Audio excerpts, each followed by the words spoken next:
Oke, Shalom. Hari ini kita sudah sampai di seri ke-6 ya, dari Injil, dan mudah-mudahan ini seri yang terakhir. Kemarin di seri ke-5 kita sudah bicara tentang beberapa sifat Tuhan, kita sudah bicara tentang keadilan dan murka. Karena Allah itu hakim yang adil, karena dia adil, dia harus menghukum manusia yang bersalah. Gak mungkin dia melepaskan manusia begitu saja, karena itu akan merusak Tuhan gak mungkin menyangkal dirinya sendiri, itu akan merusak sifat adilnya dia, walaupun dia kasih gitu. Jadi gimana caranya Allah tetap dikatakan adil tapi tanpa menghukum ya. Akhirnya harus dia sendiri yang mengambil hukuman itu. Dia utus satu-satunya putranya yang dia kasihi untuk mengambil semuanya bagi kita ya. Jadi ketaatannya, kematiannya, kebangkitannya itu yang menyelamatkan kita. Keadilan Allah mengharuskan dia untuk menghukum kita, tapi kasihnya membuat dia harus melakukan sesuatu, dan dia utuslah satu-satunya anaknya yang dia kasih itu. Jadi diambil semua cawan hukuman sampai dia katakan selesai di atas kayu salib ya. Dia puaskan keadilan dan murka Bapaknya, dia tebus kita dari murka Bapaknya. Dia mati di kayu salib, dikuburkan. 3 hari kemudian dia dibangkitkan sebagai tanda bahwa pembayarannya telah diterima dengan sempurna oleh Bapa, dan sebagai tanda bahwa dia adalah anak Allah. Kebangkitan adalah lambang kemenangan bagi kita orang berdosa. Ketika kita bertobat, percaya Injil, kita akan diselamatkan dan dapat masuk surga hanya dengan mengandalkan kebenaran Kristus, yang itu sudah kita bahas di awal.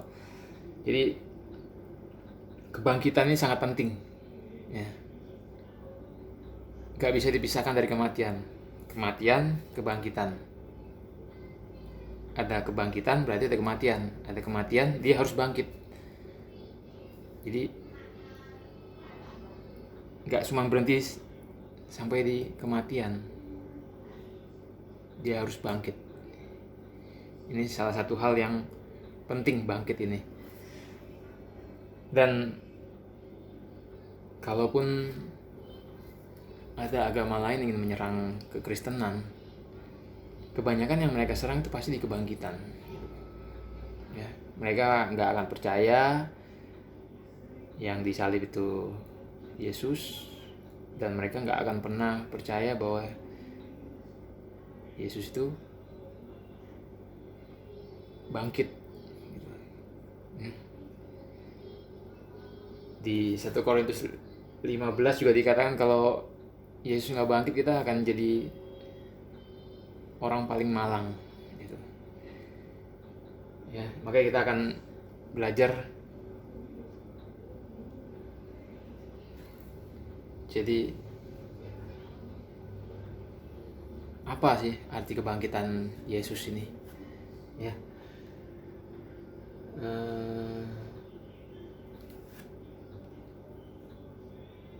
Arti kebangkitan Yesus di Roma 4 ayat 25.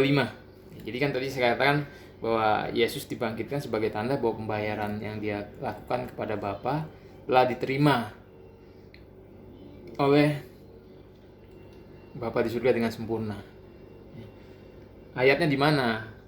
Di Roma 4 ayat 25. Dikatakan yaitu Yesus yang telah diserahkan karena pelanggaran kita dan dibangkitkan karena pembenaran kita ya. Jadi sebelum saya lupa, upah dosa kan maut. Dikatakan di surat Roma upah dosa adalah maut. Jadi waktu Yesus ingin menebus kita dari hukuman dosa, dia harus menjalani maut dulu, dia harus mati. Ya. Dikuburkan, 3 hari kemudian dia dibangkitkan. Sebagai tanda bahwa pembayaran yang dia lakukan, penebusan yang dia lakukan sudah diterima oleh Bapaknya dengan sempurna. Ya. Dibangkitkan karena pembenaran kita. Roma 4 ayat 25. Jadi kalau Yesus itu nggak bangkit, artinya kita nanti juga nggak ada kebangkitan. Kalau Yesus nggak bangkit, artinya pembayaran yang dia lakukan nggak diterima sempurna oleh Bapa. Mungkin ada kurang 1%, ada kurang 2%. Yang pasti kalau dia nggak bangkit, artinya pembayaran yang dia lakukan itu nggak diterima. Dan kita harus menunggu Mesias yang lain. Jadi karena dia bangkit, nah ini menjadi lambang kemenangan bagi kita orang berdosa. Ini menjadi penting, ya, ajaran yang sangat penting dalam kekristenan, kebangkitan Yesus ini. Itu yang pertama, bahwa dia dibangkitkan karena sebagai bukti bahwa pembayaran dia sudah diterima, ya. Dibangkitkan karena pembenaran kita, Roma 4 ayat 25. Terus satu lagi, kebangkitannya adalah bukti bahwa Yesus adalah anak Allah. Dia bukan seperti penjahat biasa, ya, yang melakukan kejahatan, ditangkap, dihukum, mati, dan nggak pernah bangkit lagi. Itu pernah dikatakan Yesus di Matius 26, ya, ketika dia mau ditangkap. Matius 26 ayat 55. Pada saat itu Yesus berkata kepada orang banyak, "Sangkamu aku ini penyamun, maka kamu datang lengkap dengan pedang dan pentung untuk menangkap aku. Padahal tiap-tiap hari aku duduk mengajar di bait Allah dan kamu tidak menangkap aku. Akan tetapi ini terjadi supaya genap yang ada tertulis dalam kitab nabi-nabi." Lalu semua murid itu meninggalkan dia dan melarikan diri. Jadi kalau dia nggak pernah bangkit, mungkin dia akan disangka orang penjahat biasa yang ditangkap, dihukum mati dan tidak pernah bangkit lagi. Tetapi Roma 1 ayat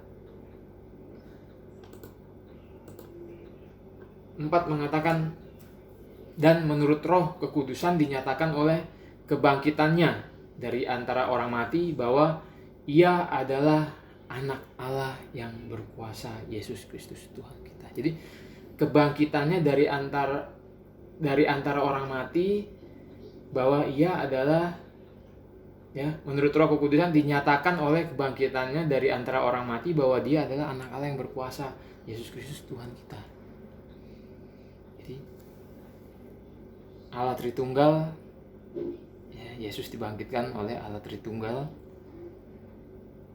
Datanya ada di Alkitab, cari aja. Sebagai bukti bahwa dia adalah anak Allah. Jadi kebangkitan ini salah satu kejadian untuk memperbaiki nama baik dia, gitu. Nama baiknya Yesus. Jadi ketika Yesus itu memuaskan keadilan Bapaknya dengan menggantikan kita di hukuman, itu dia sedang memperbaiki nama baik Bapaknya. Karena Bapa di surga nggak mungkin melepaskan kita begitu saja. Jadi dia harus menjadi pendamai. Di situ dia memperbaiki nama baik Bapaknya. Jadi, dan ketika dia dibangkitkan, di situ nama baik dia diperbaiki, dipulihkan. Karena kalau enggak, dia hanya dianggap penjahat biasa. Tapi dia bukan penjahat biasa, dia anak anak Allah yang berkuasa, Yesus Kristus Tuhan kita. Itu sangat penting. Anak Allah yang berkuasa, Yesus Kristus Tuhan kita.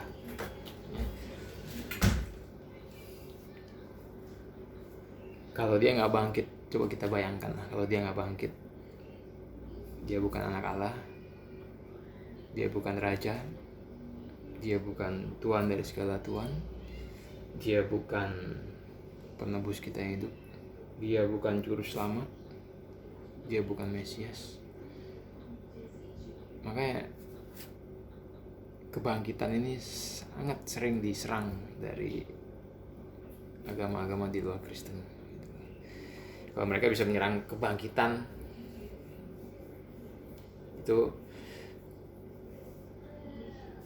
orang akan goyang pasti. Ya. Makanya kalau orang Kristen nggak ngerti Injil, itu sangat berbahaya. Ya. My people destroy because lack of knowledge. Pengetahuannya kurang, dihancurkan orang pasti. Makanya kita harus belajar. Injil ini harus dikuasai orang Kristen dengan benar. Ya. Jadi karena dia bangkit,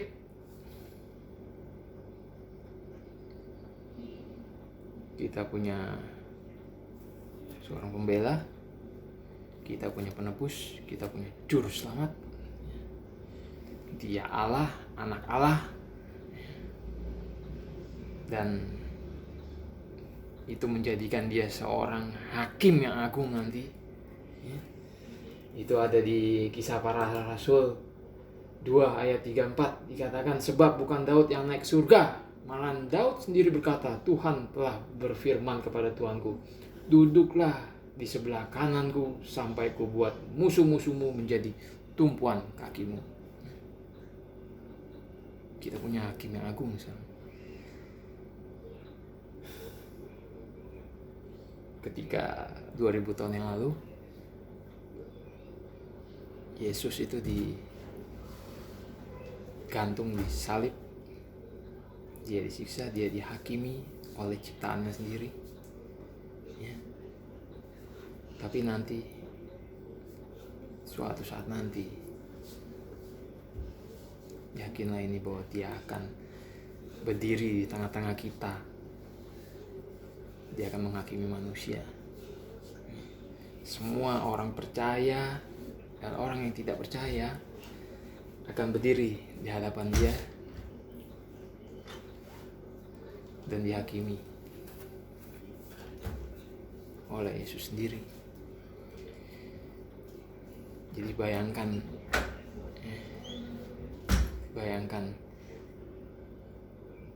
apa nasibnya orang yang tidak percaya. Di hari itu, Anda mau bertobat pun sudah nggak ada gunanya.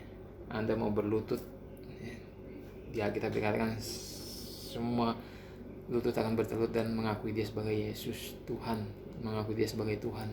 Itu udah percuma. Ya, mereka bertobat, oh iya, Yesus Tuhan, percuma, nggak ada gunanya. Karena itu sudah di penghakiman. Kalau Anda pelajari di kitab Wahyu 21, tahta penghakiman dengan tahta anak domba itu sangat berbeda.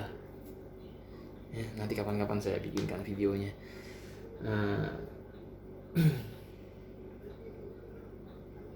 Percuma gitu. Bahwa di saat itu kita mau bertobat pun sudah percuma, sudah telat. Ya. Tapi orang yang tidak percaya sudah pasti akan dihakimi, dihukum. Tapi kita yang percaya, orang yang percaya, ya, yang percaya dengan sungguh-sungguh tentunya, kita akan diadili oleh satu pribadi yang menyelamatkan kita. Anda boleh renungkan itu. Kita diadili oleh satu pribadi yang menyelamatkan kita. Tentu saja itu kabar baik, nggak mungkin kabar buruk, ya. Itu pasti kabar baik. Jadi sebetulnya sih nggak usah nunggu pengadilan Kristus lah, nggak usah nunggu penghakiman ya. Besok-besok kalau Anda mati pun Anda sudah ketemu dengan kiamat kecil, di situ Anda sudah dihakimi kok. Kalau sekarang Anda nggak percaya, Anda mati ya itu sudah masuk ke hukuman gitu, nggak usah nunggu nanti itu hanya penjelasannya aja ya. Jadi kalau ada kesempatan bertobatlah sekarang. Bagi Anda yang tidak percaya, bagi Anda yang melihat nonton video ini dengan setia, Anda selidiki, uji diri Anda ya. Apakah Injil yang Anda ketahui selama ini itu betul-betul Injil atau apaan itu gitu ya.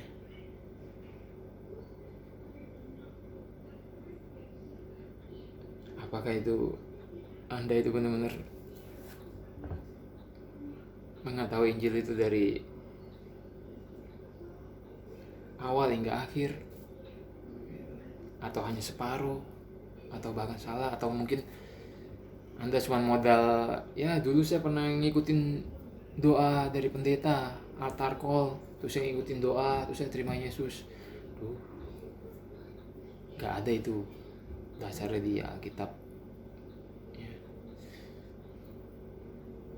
Pengakuan mengulang doa itu gak ada dasar di Alkitab ya. Anda boleh selidiki. Kalau Anda mengalami itu semua, lebih baik Anda bertobat ya. Nanti habis ini mungkin video yang terakhir tentang Injil. Nanti saya akan bikin tentang pertobatan ya.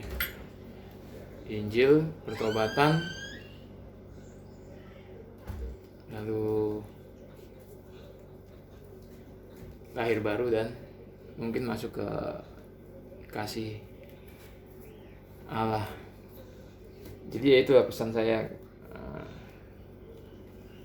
Kalau Anda tidak percaya,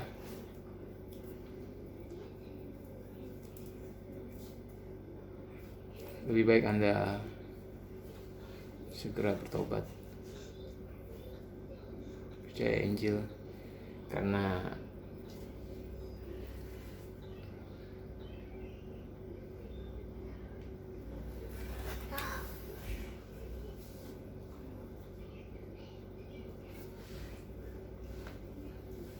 ya itu satu-satunya jalan ya. Gak ada jalan lain kecuali Anda harus menjalani semua hukuman itu sendiri di neraka. Jadi Anda lihat sendiri ya, penginjilan itu bukan pertanyaan. Injil itu bukan pertanyaan, bukan berita yang dikurangi.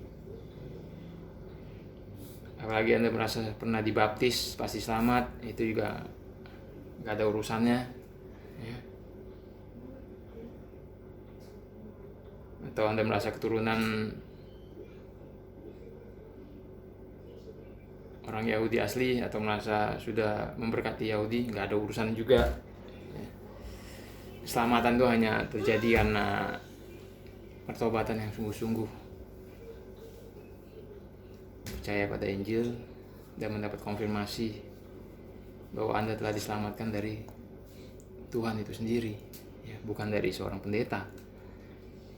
Kalau Anda cuma mendapat konfirmasi dari seorang pendeta, itu gak sah gitu.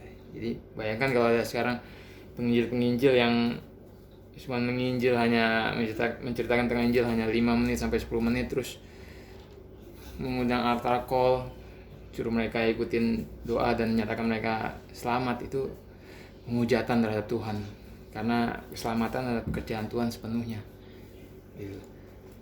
Bahkan ada lagi yang cuma bagi-bagi nasi di pinggir jalan, terus mendoakan, terus disuruh ikutin kata-kata dia, terima Yesus, deklarasi, terus menyatakan hari itu juga selamat, Anda sudah selamat. Atau besok diajak baptis, terus menyatakan Anda sudah selamat.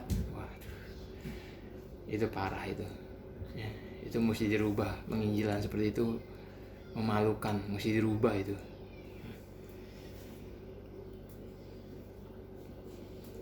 Jadi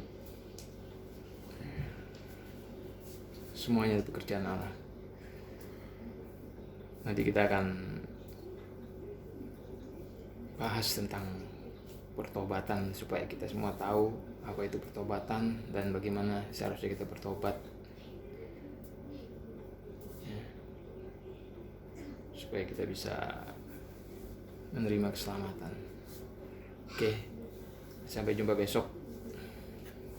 Tuhan Yesus memberkati.